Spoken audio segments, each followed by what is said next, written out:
Joel Lorenzi to Oklahoma. Dub, when we talked in May, you were kind of like, maybe not secretive is the right word, but you didn't quite either know or want to reveal what you plan to work on this summer. Can you tell us now what you may prioritize this summer? I prioritize my health and my body. Maybe on court? I just kind of used the playoffs and my whole season to just have some reflection on things that I think I can get better at, shots that I didn't think I shot well in certain series, and just kind of went from there all summer. Kind of just used the playoffs as like a pretty good detailed look at like stuff that I want to get better at. When you play the same team 5-6 times in a row, they kind of scout your tendencies and stuff. So just trying to use that as a way to gauge what I wanted to do in the summer, and hopefully during the year it'll look apparent. And when you talk about things that you're going to get better at, I mean, we don't get to be behind the scenes with you guys in the training facility. How much of that is you just getting out and playing? I mean, just like being really, really analytical and critical of your own game, and how much of that is behind the scenes with coaches and video and science and those types of things? Got to break that down. I think with the analytics and the video and all that stuff is really based on the player. There's certain guys that don't watch film and have like a really good feel for stuff that they needed to do during the season, and that's just stuff that they work on, which is where it becomes more behind the scenes working out coaches and stuff than it does actually watching the film. And then I think for me it's probably like a 50-50 mixture. It's understanding on the film and being realistic with myself about things that I can get better at. I think a lot of us just as humans, it's sometimes hard if you're watching yourself to maybe brush some things off. So I think the more open you are with your film, the better you can be as a player, and I think that's how I want to do the rest of my career and my summer. So a lot of that was just watching film, watching where I messed up, and I guess kind of watching like the lowlights, I think, of my season instead of just watching highlights, and going from there and then applying that to my workouts throughout the summer. Doug, what was the process of being like the veteran / big brother to Cody during the draft process? Veteran. I like that. Yeah. It was really cool. Honestly, I was just kind of watching more than anything and just kind of taking that all in, the experience, and just kind of watching him interact with everybody and go through the same thing that I went through. The draft is such a blur, and there's so many things going on that week that like I really don't remember mine, but I feel like I'll always remember his. So I didn't really give him too much advice or anything to like look out for. I kind of just wanted to be there and just watch him experience it and go through that whole thing. So I kind of got to live out some of the stuff that I may not have remembered, or the new stuff they did for him that year. I was able to kind of see that and do that with him. Jalen, 2 questions. First, I like the new look. Is it going to hold through the season? Absolutely not. No, I can barely see. Fair. Secondly, you've gone up against both Alex and Isaiah as you guys have played their teams in the past. What stands out to you just about them, and what you've had to ready for when you've prepared to play against them? Good question. I think AC does everything right. Like, he just plays the right way, which is kind of like a rare thing, I would say, in basketball in general. Just somebody that like can understand, and I don't want to say fit a role, but just like whatever is asked, he's going to be very good at doing that. Obviously defensively, they both bring a lot to the table. And I think, what are we calling Isaiah? Are we calling him Isaiah or Hart or? A lot of options. Okay, yeah. I think for iHeart, I think I'm gonna do iHeart. Okay, so that's his name. The stamp. I think for him, just rebounding. I think offensively, his IQ is something that I think goes under the radar because he's so impactful defensively. But yeah, it just kind of gives us that other push for rebounding, blocking shots. He'll be able to kind of help jumpstart our offense as well. Really good screener, good touch around the rim. So I think both of them around obviously gives us another dynamic to the different lineups and the different combinations we can play throughout the game. Basketball culture has been or has become such a huge part of like fashion and lifestyle, pretty much just like pop culture. What does it mean to be like a leading person in growing that? Well, thanks. I'm a leading person. Nice. It's cool. I think anytime that, you know, people notice something that you think is cool and they think is cool too, that's a very special thing, because you can definitely do something and people don't like it. So I think for the most part, people have kind of liked what I've done, and it's just kind of like me expressing myself. I think it gives people, you know, a voice to kind of do the same thing for them. I know that's how I felt like looking up to certain athletes growing up. You know, it kind of inspires you to want to do your own thing, or, you know, kind of take the same path they did. So I think to kind of be one of the leaders in that right now, I think is pretty cool. Something I don't take for granted. My parents are always big on, like, you never know who's watching, so I think a lot of times I try and keep that in the back of my mind. Yeah, Barry Trammell, Tulsa World. You guys have played just a little over the last couple of years with two big men at once, with Hartenstein and Chet. You can do a lot more of that.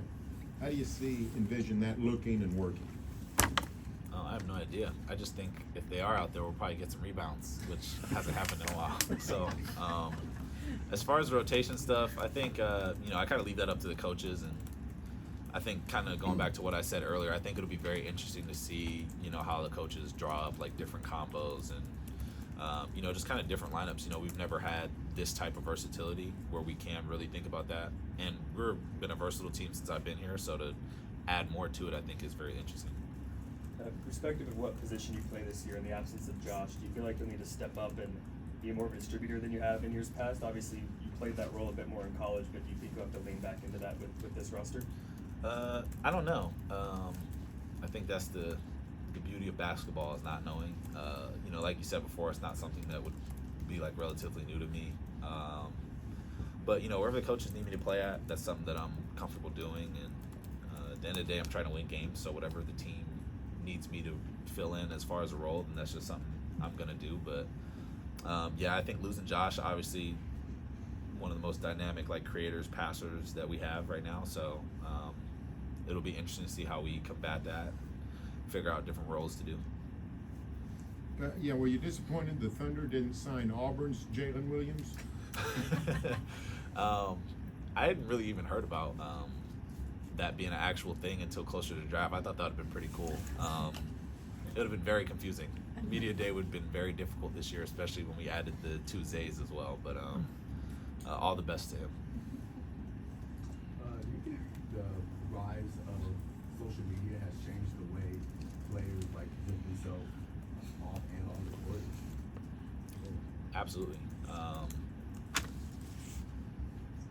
Yeah, for sure. I think social media just has such a wider reach, I think, than it did before. I think athletes are able to express themselves, and I think more people are able to see it because of social media.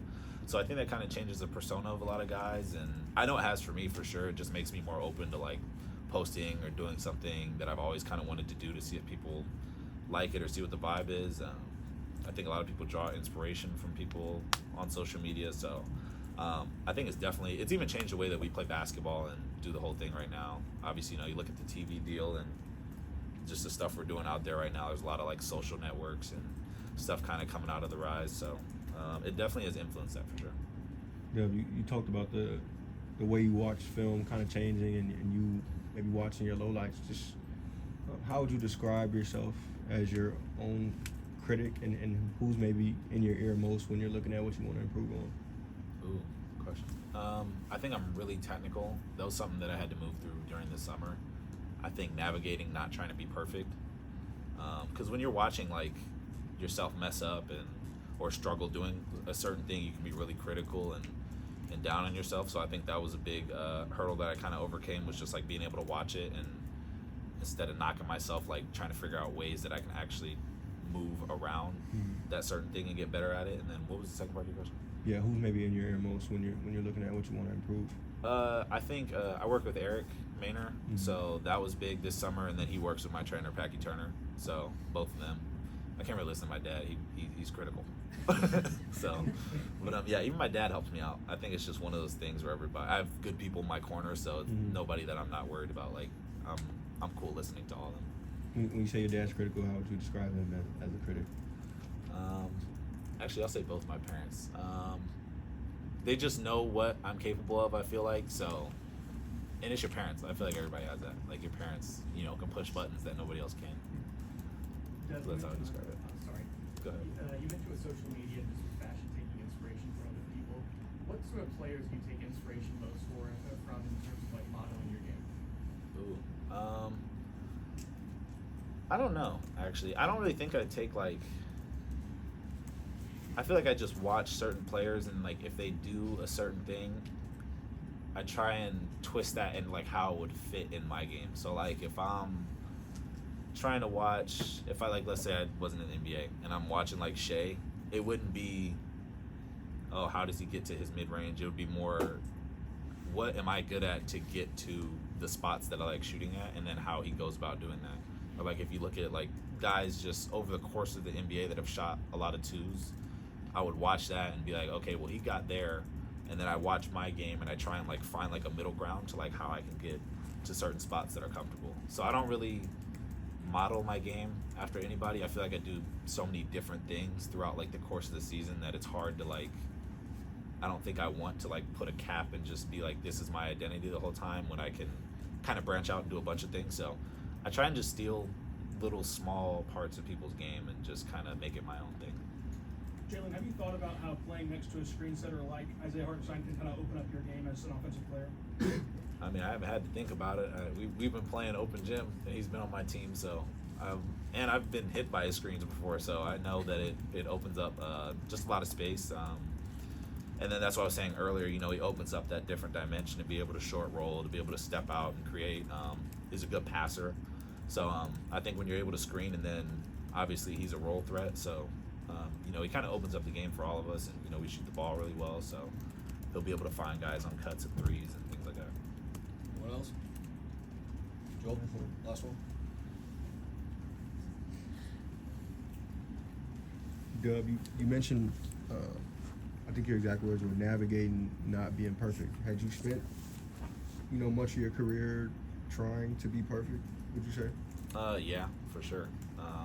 I don't think it would be like unhealthy. I feel like every player probably wants to be perfect, but it's also one of those things where you know you can't be.